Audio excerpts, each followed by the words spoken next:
Has your business started to grow stagnant and you can't seem to break out of that ceiling? I've seen it happen to countless entrepreneurs. I've gone through it myself. In this episode, we break down how stagnation occurs and what you can do to break through that plateau.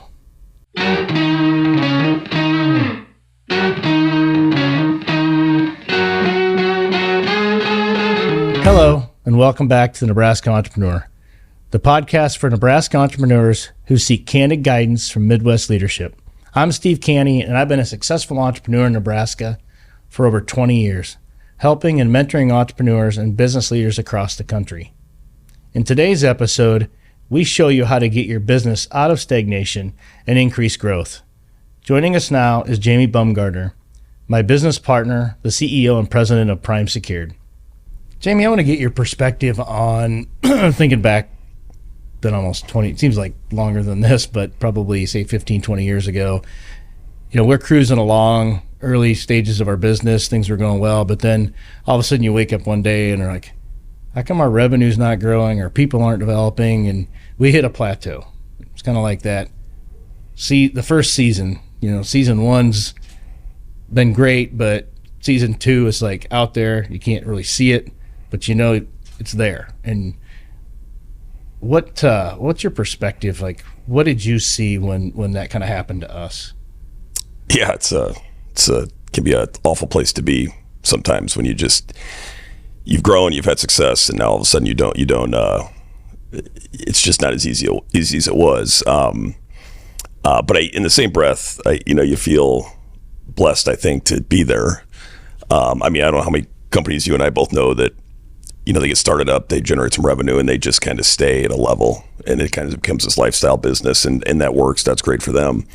But when you come out of the chute fast, you grow fast. I think you create the opportunity to hit the ceiling. A couple things. We were fortunate to stay on the mountain and continue to make that climb. And before you, I think, get to the ceiling, to even get there, you've got to have boundaries and discipline. Without discipline, you're just dreaming and wishing. You're not going to get results. So, yeah, we were fortunate to maintain enough discipline to hit that first ceiling in business. And but it's frustrating as hell because you're doing the right things. You're working hard. Actually, you're working harder than you were before, but you're still not getting results. And so it's a tough place to be, and requires a lot of energy, which sometimes seems like unproductive energy to blow through that thing. Yeah. Use a good term there, lifestyle businesses. I have a lot of respect for people that start absolutely. lifestyle businesses, earn a great living, maybe even create some generational wealth from it. It's fine. And I just remember when we started Prime, we told ourselves this is not going to be a lifestyle business, right? And we took off out of the gate pretty darn fast. I think for us, it was one of those things where it started to become a lifestyle business all of a sudden, and we didn't want it to be. So we said, all right, we got to reignite growth. We've got to get through this. And I just remember, having many discussions, but one of the things that we did, thinking back on it, is, we did that one-page strategic plan. I think Rockefeller Habits. And that really forced us to look at, our markets, who we're selling to, what our strengths, weaknesses are, even a vision. What do you think as far as the things that we did that were probably the most impactful? Yeah, I think you're onto something there. And there's days I wish I was still a lifestyle business. Life was a little simpler. But as you get to that first plateau, that first glass ceiling, you really have to hit a reset button, I think, and redefine who you are and decide who you want to be when you grow up. And that's the key is keeping your eye on that, BHAG, or big, hairy, audacious goal. And staying focused and not getting distracted. But inside of that, to your point, that was our experience. Was we had to kind of hit reset, determine who we really are, where we wanted to go, and paint a ton of clarity for that next peak we wanted to climb. And that involved really identifying our mission and what we want to do as a company.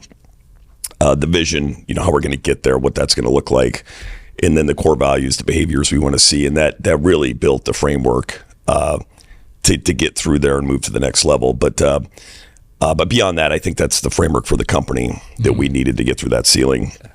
I actually, and that's a great point too with the BHAG. We had never defined that. No. And we were just trying to survive.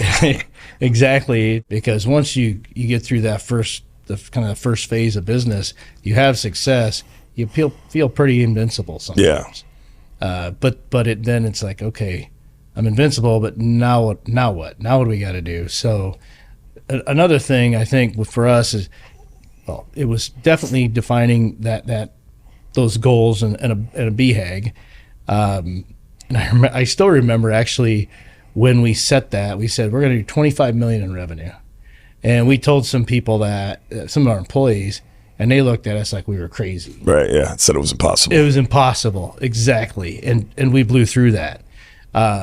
It took a while, but we did. The other thing too, it really showed when some of our employees, when they were like, they couldn't see it. They were like, you're crazy. It's like, those are people that probably shouldn't be on the bus, right? Yeah. They shouldn't be part of our team because they couldn't see the vision. Yeah. And when we painted that vision and how to do it, they still thought we were crazy. So that was a good example of making sure that the people that are on your team buy into the vision. Yeah. And can see it and are excited about it. Yeah. So yeah, and to be honest, we set that first goal, and I remember walking out of the room going, I have no idea how we're going to do this. We're going to do it. We're going to figure it out, but I have no clue what the next step is. And but that's part of it, is just setting that BHAG, and we actually called it a BFHAG, if I recall correctly, for about 6 or 7 years, just to add some color to it. But to your point, when you're setting that BHAG, it doesn't have to make sense. It should be a little crazy. It should be impossible. And but to your, what you were saying about just getting the team on the bus is, step 2, right? Like, how do we convince these guys and gals that we can actually get there, and what does that look like? But it's like eating an elephant, one bite at a time. And the other thing that's, when you're in that, that plateau or that ceiling, it's like, the best thing I can compare it to is, going to a gym and you just have a killer 6 months of workouts, you're putting on muscle, and then you just hit a wall. And, I was working with a trainer once, and we were talking about the ceiling.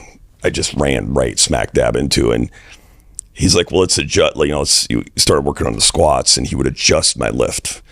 And now instead of benching a 1 rep max, it came down about 40 pounds because of the adjustments he made. But that was to work different muscle groups, to get stronger, to lift heavier. But it was frustrating because it's just harder to lift less weight at that point because of the changes he made. And I think that's what a lot of that, even in business, it's the same way. It's like, how do we, you make adjustments, you have to hit pause. We went back and rebuilt processes. We rebuilt internal systems, and it felt like work was not fun. It was unproductive. I mean, it was productive, but it wasn't added to the top line at the time, wasn't added to the bottom line. But it is, you have to be very aware of it so you don't lose confidence. And, it's just part of being in that stuck in that space for a long time. So yeah, process is important because you can reignite growth and really outgrow your processes just as like you can your people. So what your trainer did was he changed your process. Essentially, yeah. Yep. To get stronger long term. Yep. So you got to kind of step back to step forward. He made it hard. Yep. He made it. And it was frustrating. Yeah. Yeah. Workouts didn't seem as impactful. Days, it felt like I was wasting my time. But man, coming out of that, you're stronger, better, faster. So, and I don't think business is much different. What were some of the key processes that you think that we changed that really were impactful? Key processes, man.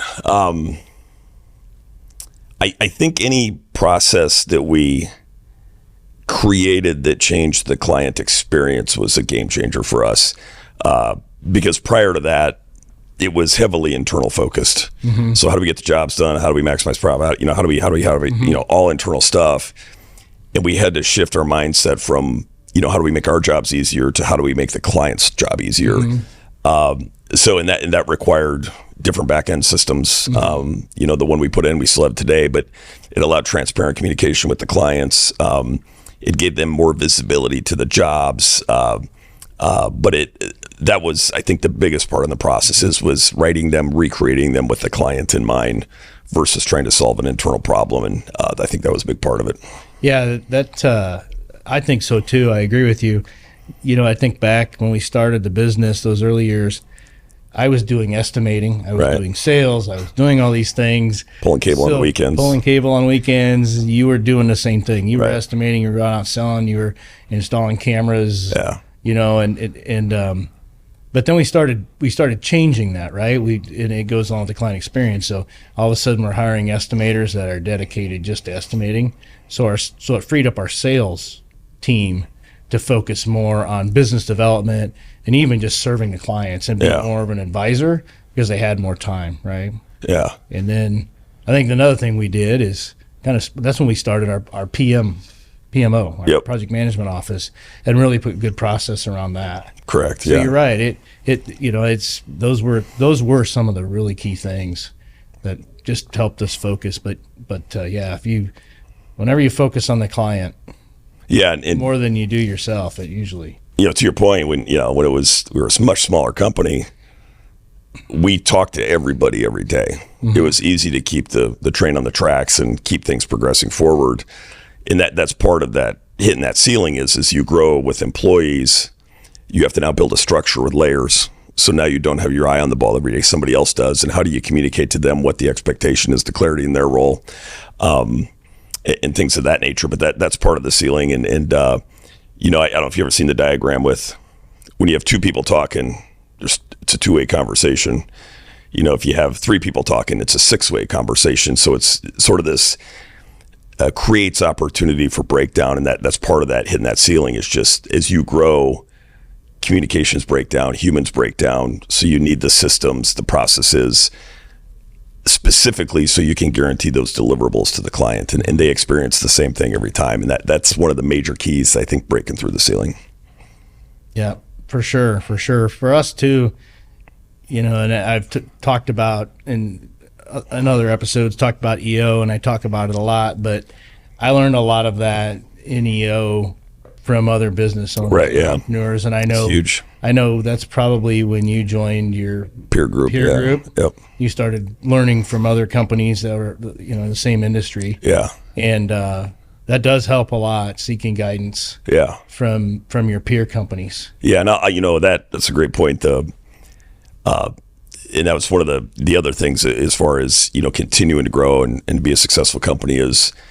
I don't think we would be where we are without these peer groups. And I think everybody I'm an EO as well. And I'm in an industry specific peer group, as you know, and I think everybody in all those groups will say that they aren't where they're at unless it was because of these peer groups. So, outside of redefining who we are and figuring out our BHAG, where we want to go at that first ceiling, I do think the second thing to break through it is to do really two things: become engaged in a peer group, if you can, within your industry. Otherwise, there's other organizations like EO out there that you can get involved with. But doing that, and then, I remember having to kind of step out of the business and look what's going on in the industry. Like, what's going on that I'm missing? Where is the opportunity moving forward that I can't see today? And so going to industry events, listening to speakers, getting their perspective, and all of that really plays into, learning and growing as an individual, which is a huge part of getting through that plateau, if you will.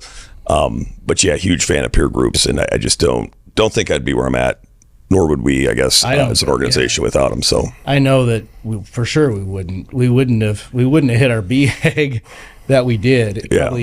Probably would have never hit it. Right. I don't think, because man, it just seemed that it's like you said. Don't know how we're going to get there, but we're going to get there. And then when you start exposing yourself to your peers, other entrepreneurs, all of a sudden you start to have that vision. Yeah. See how this is going to happen. It's possible. Yeah. It's possible. Yeah. But you got to put yourself out there. And I know it's hard. A lot of entrepreneurs, they don't even know where to start. Right. Right. Yeah. Like, okay, I hit the ceiling. I don't know what's next.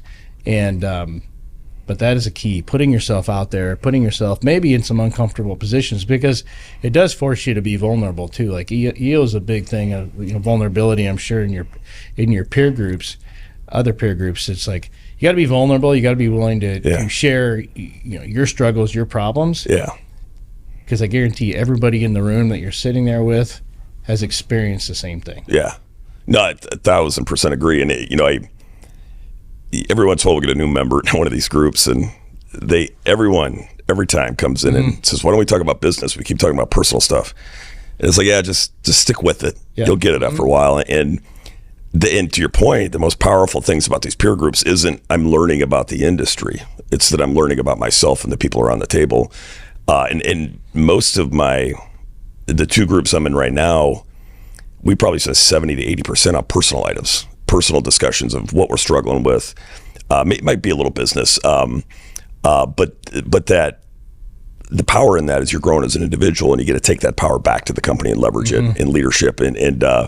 So if you are going to join I recommend, if you're going to join a peer group, look at one they're vulnerable with each other. They talk about personal and professional issues, because that's going to be a 10x when you take it back to the company. So it's not just about strategy to get through that ceiling. It's also about personal growth and development, I think. And as you get stronger individually, those BHAGs become real, and the people around you will surround you to help you get there. So yeah, it's a great point. I 100% agree with that being such a critical part of the process. Yeah. Going back to the trainer thing and saying, hey, I'm gonna have you lift less weight and do it differently, and you're like, really? Yeah, it's like, come on, man. Yeah. I've been working my ass off to bench whatever, and now you're telling me slow it down and take some plates off. Yeah. That's a bit of a blow to the ego. In my case, it'd be one plate and I'd be left with pins or something. No, it has been a fun journey, and that period of time from when we hit that plateau until we which I would say then we hit our BHAG, that was hard, but man, that was fun. Yeah. It was fun when you can see, like, hey, we're going to hit this. Yeah. Like now. I mean, you're going to, but then when it's like right there, when you almost hit it, that's a lot of fun. Yeah. And then you just want to go back and say, hey, you guys that said we were crazy or couldn't do it, or what do you think? It's like, hey, we did it. Yeah. Yeah. Should have stuck with us. You didn't believe in us. You didn't have your heart in it. Well, guess what? Yeah. And it's pretty, like I said, when we set that, I'm like, I just don't know how we're going to do it. I just didn't have the plan in my head. But I'm going to go back to what I said earlier. It's discipline. It's every day showing up and grinding, focusing on what's in front of you. I think there's a story about Kobe Bryant. I'm not a basketball guy, about how they had an away game, and the team walks into the gym, and there's an opponent out there practicing before the game, and he's just kind of shooting around, getting some hoops in. Kobe Bryant goes in, changes, comes back out, and just starts running drills, like hard drills. And eventually, the opponent walked into his locker room to get ready for the game. Kobe Bryant just kept practicing until his team came out, sweating his butt off, just grinding. And that night, Kobe Bryant set a personal record for points in a game to just crush his team. And the guy that was practicing had come out earlier, went up to him after the game and goes, dude, how did you worked that hard before you even played the game, and you hung that many points? And Kobe Bryant said, well, you might beat me, but you're not going to outwork me. And that was his point. And so that's really where I similarly is just showing up and grinding every day. Mm-hmm. You might not even be able to see the BHAG or the next goal that's in front of you, but I believe if you work harder than the next guy, you're going to come out on top. And I think that rings true in what we do. Sure. Yeah, I remember too. I used to keep on kind of like on my my screensaver thing. I had this thing. It's like basically just 3 words. The one thing, right? Mm-hmm. The one thing. But it was that one thing, and I was teaching my brain, like, okay, focus on the one thing. Yeah. Right? So if you're doing something that doesn't contribute to that one thing, why? Yeah. Why are you doing it? So I think it's mind shift, right? Kobe Bryant is one thing is I'm going to outwork you. Yeah, exactly. Yeah. So. Yeah, and that is that is the discipline of it. You and I both do a lot of things every day we don't want to do. We have to. We don't want to do them. And, just a basic example, but, I get a lot of worth from solving problems. I like to step into a fire and put it out. I like to give people the answer. And I've had to work incredibly hard. And I had the same thing. I had to post it on my laptop for a long time that said, don't give them the answer. Instead you coach them to the answer, you teach them, you let them learn, whoever it is. But it was a massive struggle because I like to be the guy with the answer, the guy that knows it all, right? So I've had to slow down, downshift, kind of like, again, the gym analogy. And instead of making a 2-minute conversation, if here's what you need to do, it's like, all right, help me understand where you're at. What do you think you should do? If it was your business, how would you solve it? Now that 2-minute conversation is now 45 minutes, but it's time well spent because you're coaching that player up so you can go focus on busting through that ceiling. But yeah, the one thing, mine's don't give them the answer. And that's where the grind is. That's where the hard work is. But it is, like I said, it's not always fun. It's not always how you want to behave, but it's what it takes. I don't know if you'll remember this. We'd have these meetings, and especially it was usually around sales, and you didn't realize it early on, but you're a damn good salesperson, right? Yeah, I don't never claim to be one, but yeah. Right. But at the end of the day, you are, and and you have your own style. I think every salesperson has their own style, and the good salespeople have their own style, and they adapt, and they keep. It's like very fluid, right? It improves. That's how you do it, at least from my perspective. Yeah. But I remember in some meetings going, Jamie, you're great at this, but are you teaching these people what you're doing? Right. And I'm like, because we need more than one Jamie. I don't know if you remember, do you remember saying that? Oh, yeah. We need more than one Jamie. And that finally caught on with you. It was very obvious. I mean, just me saying it, I think people started paying more attention. But you were much more intentional about, like you said, not giving them the answer, making them figure it out, but also just teaching them your process and how you do it. Yeah, yeah. I learned a lot. I've learned a lot about sales from you. Yeah. And I had been doing sales since 1996, and this is probably 2013, 14, maybe even before that or after that. But yeah, that's a hard. Actually, I had this discussion with somebody I think last week. And I think it's true for most people. But it was when you start a business, you're an entrepreneur, and I think I mentioned this, before it. When you first do it, it's not about running a business; it's about survival. It's about getting the next check so you can fund the business. It's about making payroll. So a lot of times, for me, it was I just behaved in a very survival mentality. I wasn't thinking about what I was doing or thinking about turning it into a process. So for a long time, I remember you saying, you got to teach other people this. And I'm like, I don't know what to teach them. I live in the moment and I respond how I need to respond to get the deal. I don't know how to teach it, but that did register with me, and it took a long time. And then, I've shared this quote with you before, but I then at one point read a quote that said, if you do not know how to write what you're doing into a process, you do not truly understand what you're doing. And I thought about that. And so what I realized in these sales cycles is I would literally write out what I was doing, the conversations I was having. And I did this for months, every call I went on. And what I realized is there were themes inside of everything I did, how I did it. I never leave the client without setting the next meeting. I constantly dig for issues, problems, and I could just see these themes, and then therein became the process. But now I'm on the flip side of that, where it's everything we do can be a process, but it takes, again, discipline to slow down and process what you're doing. But it was a big moment to really figure that out. Yeah. Well, if you want to hit a plateau in business, don't teach anyone else what you're doing. Yeah. Do it yourself, and you will hit a plateau. Yeah. It's like very quickly. Very quickly. Yeah. Because there's only one of you, right? That's right. You have limited time, and that's a big part of that, breaking through that plateau when you hit that ceiling, and you're like, okay, why can't I break through? Why can't I break through? You can increase spend on sales, you can increase spend on marketing, but if you're not doing the people side of it, right, developing people and growing and developing yourself, those things are probably just a waste of time and money. Yeah, no, for sure. Well, I know they are because we've done that, right? Yeah. I always say in business, you pay a lot of tuition to learn.